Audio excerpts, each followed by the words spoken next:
둘러봐도 보이지 않고 막혀버린 삶의 현실들 가슴 속에 시린 눈물과 두려움에 지쳐버린 내 삶 아픔 속에 서 있는 내게 안타까워 손 내미시네 눈을 뜨니 주님 계시네 나를 안고 내 길로 날 인도하시네 지금 이 자리에서 주를 바라보며 지금 이 자리에서 주가 영광 받으시도록 주께 승복하리라 주께 나가리라 지금 이 자리에서 살아내리라. 제13장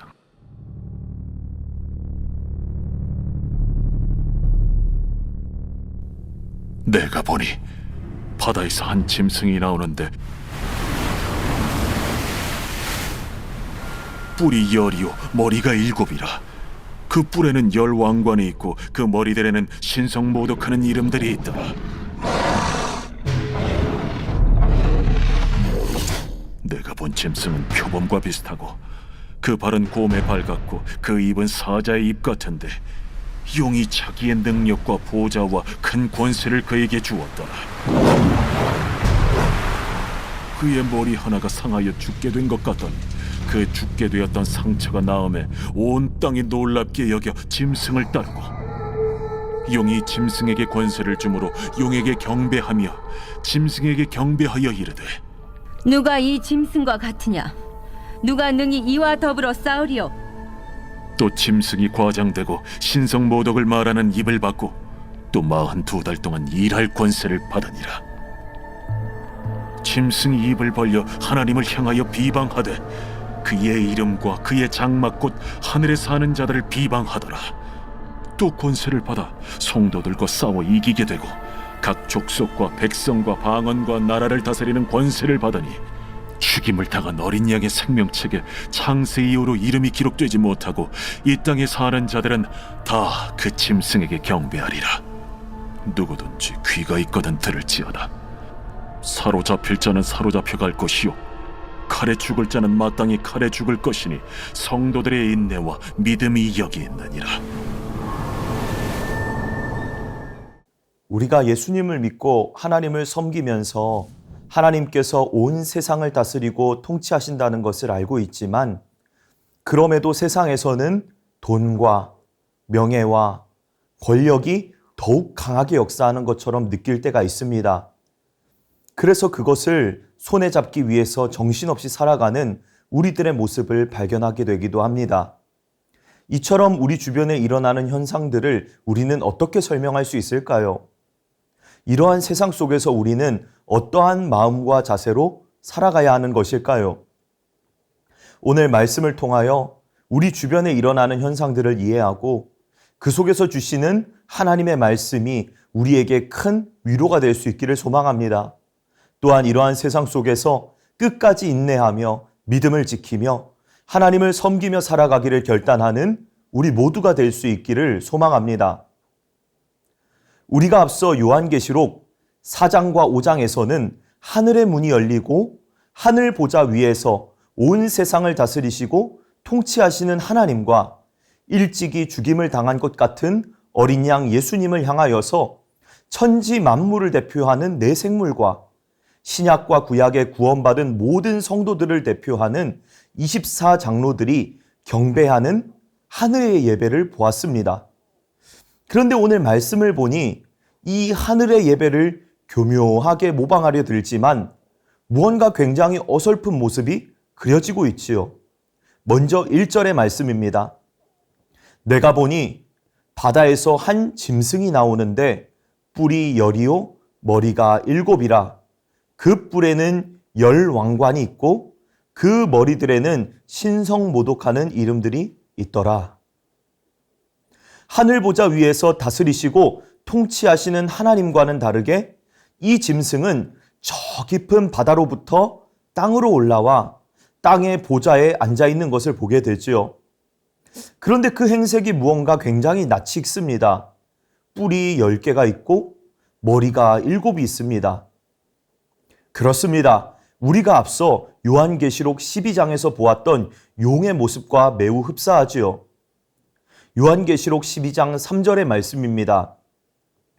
하늘에 또 다른 이적이 보이니 보라 한 큰 붉은 용이 있어 머리가 7이요 뿔이 10이라.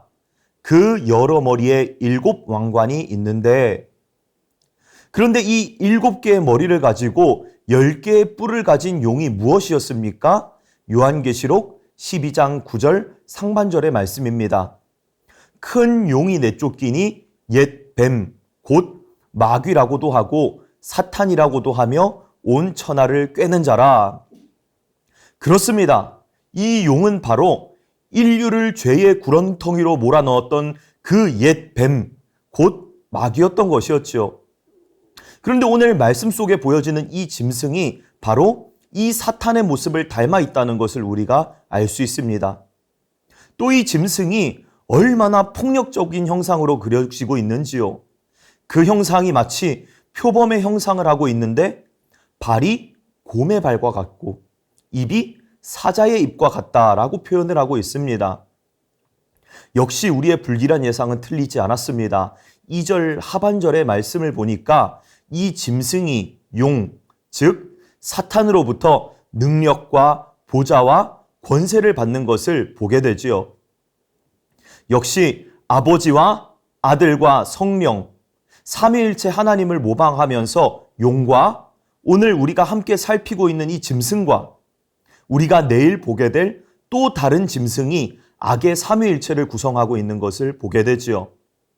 그리고 참 재미있습니다. 이 짐승에 대한 재미있는 에피소드가 하나 소개되고 있는데요.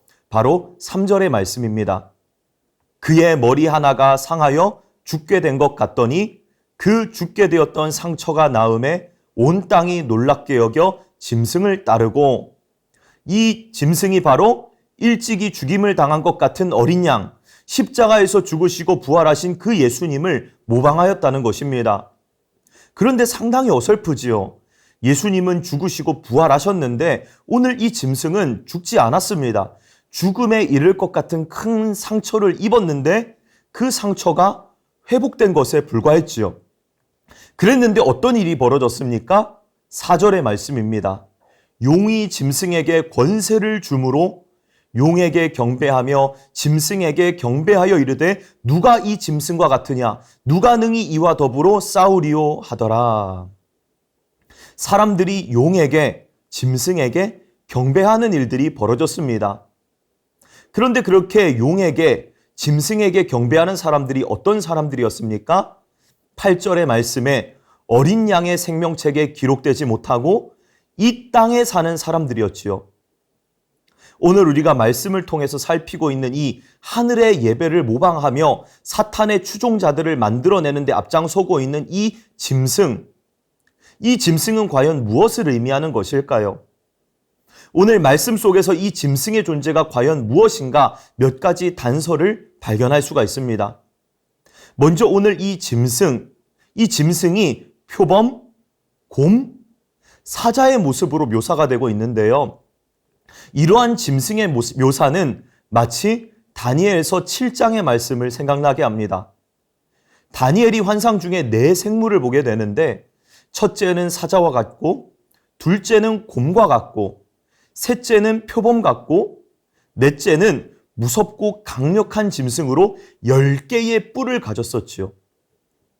그런데 이 4 생물이 무엇을 의미하는 것이냐? 바벨론의 뒤를 이어서 세상을 지배할 강력한 제국들을 의미하는 것이었지요. 그러니 오늘 말씀을 통해서 우리가 살피고 있는 이 짐승 또한 어떠한 제국을 상징하는 것이 아닐까 하는 것을 우리가 짐작할 수 있습니다. 또한 이 짐승이 신성모독하는 말을 하고 폭력적으로 세상을 다스리며 성도들을 핍박하고 있는 모습을 통해서 자신을 신격화하였던 황제, 강한 군사력으로 세상을 폭력적으로 지배하였던, 성도들을 무자비하게 박해하였던 요한의 당시의 로마 제국을 상징하고 있다는 것을 알 수가 있습니다. 그리고 그 로마 제국의 강력한 힘과 부와 권세 앞에 많은 사람들이 무릎 꿇고 추앙하였었지요. 그렇다면 오늘 우리가 함께 살핀 이 이야기가 과연 요한이 살았던 당시에 있었던 일만을 이야기하고 있는 것일까요? 그렇지 않습니다. 오늘 우리가 함께 살핀 이 말씀은 요한이 살았던 당시의 이야기이며 또한 오늘날 우리가 살아가고 있는 이 시대, 이 세상의 이야기입니다. 요한이 살았던 당시에 마치 하나님 행세하며 하나님과 같은 절대적인 강력한 힘과 능력이 있는 것처럼 허세를 부렸던, 그러면서 세상 사람들의 추앙을 받으며 성도들을 핍박하고 박해하였던 그 로마는 오늘날 우리 시대의 또 다른 모습으로 우리 앞에 그 모습을 드러내고 있습니다. 그것은 오늘날 우리 시대의 자본, 즉 돈의 모습으로 나타납니다. 우리는 속으로 이렇게 생각하고 있을지도 모릅니다.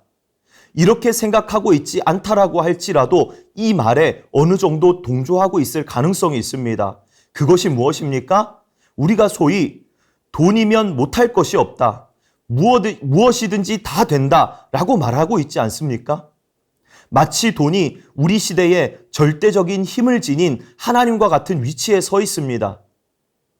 또한 이 돈을 위해서 주일에 예배하기보다 출근하여 일할 것을 강요받고, 심지어 우리가 가진 믿음과 신념마저도 부정할 것을 강요받고 있습니다.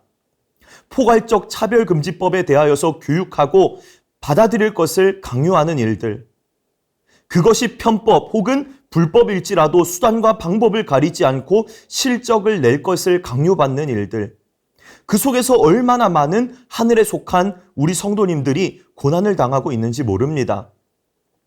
또한 그것은 오늘날 인간 중심의 문화 혹은 철학의 모습으로 나타나기도 합니다. 오늘날 우리 시대를 강하게 지배하는 철학은 단연 포스트 모더니즘 사상입니다. 포스트 모더니즘 사상이 무엇입니까? 절대적인 진리는 없으며 각자가 스스로 진리라고 말하는 것이지요. 이러한 시대 속에서 구원은 오직 예수 그리스도를 믿음으로 말미암는 것입니다 라고 복음을 전하면, 차별금지법, 특히 성 정체성을 스스로가 결정하는 것을 지지하고 동성애를 찬성하는 사람들 앞에서 그것은 창조 질서를 거스르는 일입니다, 우리 후세대들을 위해서 그렇게 해서는 안 됩니다 라고 말하면 편협하고 속 좁은 사람, 꼰대, 시대에 뒤떨어진 사람이라고 손가락질을 당하게 됩니다. 심지어 진리를 전하고 진리를 따라서 살아가는 신실한 성도들의 입을 막아버리고 불이익을 주고 학교나 직장에서 퇴출시키고 법적 소송까지 휘말리게 하는 등 얼마나 이 인간 중심의 문화와 철학이 강력한 힘과 권세로 성도들을 괴롭게 하고 있는지 모릅니다. 이 외에도 얼마나 다양한 모습으로 이 짐승이 오늘날 우리 시대의 모습을 드러내고 있는지요. 사랑하는 성도님들, 오늘날 우리가 이러한 시대를 살아가고 있다 보니까 우리도 모르게 이 짐승이, 즉 돈과 명예와 권력과 인간 중심의 문화와 철학과 같은 것들이 하나님과 같이, 아니 하나님보다 더 막강한 힘과 권세를 지닌 것으로 생각하며 살아가기가 쉽습니다. 어쩌면 그것이 우리 마음속에서 하나님의 자리를 대신하고 있는지도 모릅니다. 세상 사는 것이 다 그런 것이지 라고 말하면서 휩쓸리듯이 그것을 인정하며 받아들이며 살아가고 있는지도 모릅니다. 그러나 사랑하는 성도님들, 아무리 이 짐승이 강력해 보이고 아무리 세상의 모든 권세를 움켜쥐고 있는 것처럼 보인다고 할지라도 하나님께서는 이 짐승에게 42달, 즉 정해진 기간만을 허락하셨습니다. 하나님의 허락이 없이는 단 하루도 더 권세를 행사할 수 없습니다. 그 어떤 세상의 권력도 철학도 돈의 권세도 영원하지 않습니다. 모든 것은 하나님의 주권 아래 제한된 시간만 허락된 것입니다. 이것이 오늘 우리에게 주는 위로이자 희망인 것입니다. 또한 우리는 이 땅을 밟고 살아가고 있지만 결코 이 땅에 속한 자들이 아닙니다. 하늘에 속한 자들입니다. 짐승의 권세 앞에서 두려워하지 마십시오. 그 어떤 세상의 유혹이나 위협 앞에서도 타협하지 마십시오. 우리가 지금 잠시 고난을 받을 수 있지만 예수님과 함께 영광을 누릴 그 하나님의 거룩한 자녀들입니다. 오늘도 주님만을 따르며 믿음으로 살아가기를 결단하는 더사랑의 교회 성도 우리 모두가 될 수 있으시기를 주님의 이름으로 축복합니다. 하나님은 모든 것을 다스리시는 분이십니다. 그분은 지금도 보좌 위에 앉아 계시면서 우리의 수고와 눈물이 헛되지 않도록 우리의 인내를 결코 잊지 않으시고 기억하실 것입니다. 성도의 인내와 믿음이 여기 있느니라. 이 말씀처럼 오늘도 우리를 다스리시고 통치하시는 하나님을 신뢰하며 짐승의 권세 앞에서 물러서지 않고 하나님 앞에서 인내와 믿음으로 살아가시는 하늘에 속한 더사랑의 교회 성도 우리 모두가 될 수 있으시기를 주님의 이름으로 축복합니다. 주신 말씀을 기억하며 함께 기도 제목을 읽고 기도하도록 하겠습니다. 돈과 명예와 권력, 인간 중심의 사상들이 절대적인 힘을 행사하는 것처럼 보이는 세상 속에서 모든 권세 위에 계신 하나님만이 참된 주권자이심을 믿고 하나님이 아닌 다른 것을 따라 살아가지 않도록 지켜주옵소서. 아멘. 오늘날 우리 시대의 철학과 문화가 하나님의 진리를 대적하고 복음을 전하는 자들을 조롱하며 입을 막으려 하지만 그 속에서도 담대하게 진리를 붙들고 살아갈 수 있는 인내와 용기를 주옵소서. 아멘. 짐승의 권세는 42달로 제한되어 있지만 하나님의 나라와 하나님의 권세는 영원합니다. 세상의 거짓 권세가 아닌 오직 하나님만을 바라보며 하늘에 속한 자로서의 정체성을 지키며 살아가게 하옵소서. 아멘. 이어서 미래준비팀 여름 캠프와 농촌 선교를 위해 기도하도록 하겠습니다. 여름 캠프를 통하여 미래준비팀 모든 지체들이 하나님을 인격적으로 만나고 복음 안에서 하나가 되어 회복과 소망 그리고 진정한 행복이 넘치는 축제가 되게 하소서. 아멘. 여름 캠프가 이루어지는 동안 좋은 날씨와 환경, 안전을 허락하시고 모든 프로그램들이 은혜와 기쁨으로 충만하게 하소서. 아멘. 농촌 선교가 준비되는 모든 과정 속에서 기도로 시작하게 하시고 예수님의 마음으로 선교지를 품으며 하나님의 인도하심을 따르게 하소서. 아멘. 함께 기도하도록 하겠습니다.